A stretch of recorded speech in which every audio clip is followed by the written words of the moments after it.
6. Today, I'm filing suit against the Biden administration, specifically the Bureau of Alcohol, Tobacco, and Firearms, regarding their new rule that they have floated that would drastically change the law as it relates to gun shows.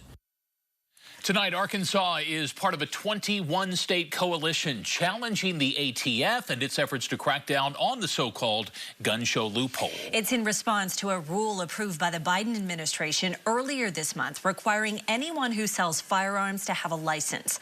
On 7 on Your Side's Lisa Hudson is looking into the lawsuit for us tonight, and she joins us in studio with more. Lisa.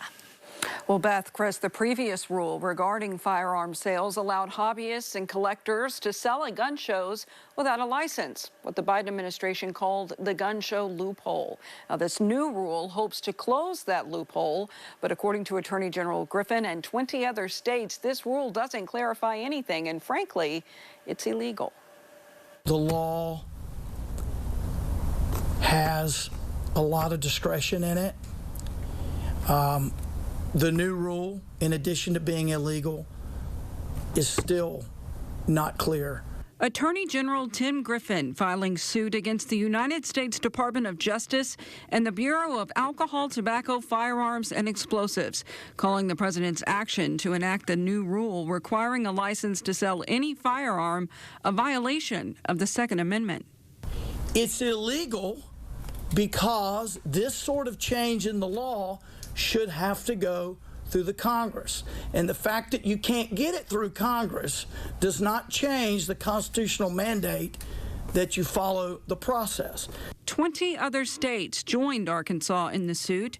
Attorney General Griffin calling the current law vague, and this new proposal still doesn't answer the question: when does one legally become a firearms dealer without a license? The standard prior to this rule has been that if you are making repetitive purchases and resale of firearms, then you may be considered a federal firearms dealer. Now, repetitive meant more than one. What it meant, well, that's always been an issue. An issue now in the spotlight regarding the case of Brian Malinowski, the Clinton Airport executive shot and killed by ATF agents during a pre-dawn raid on his home in West Little Rock, a raid the ATF calls a search warrant to find evidence of Malinowski breaking federal law, selling firearms at gun shows without a license. Bud Cummins, the Malinowski family attorney, says the line between hobbyist and federal arms dealer is vague at best, and this new proposal even more confusing. There's no bright line rules. It can be one or it might be more. It's profit is your dominant motive, but you know, in Mr. Malinowski's case, he was a weekend hobbyist. It's been a matter of public record. He's, I think, the highest paid employee of the city of Little Rock, made over $250,000 a year. So if he went out and made a few $100s hanging around the gun show and talking to his friends, was that a hobby or was profit his dominant motive? Who knows? Now, as for the Malinowski case, the Arkansas State Police say their investigation into the shooting by ATF agents is complete. The case file is now with the 6th Judicial District Prosecuting Attorney's Office. No word yet on if any charges will be filed. On Your Side, I'm Lisa Hudson. Lisa.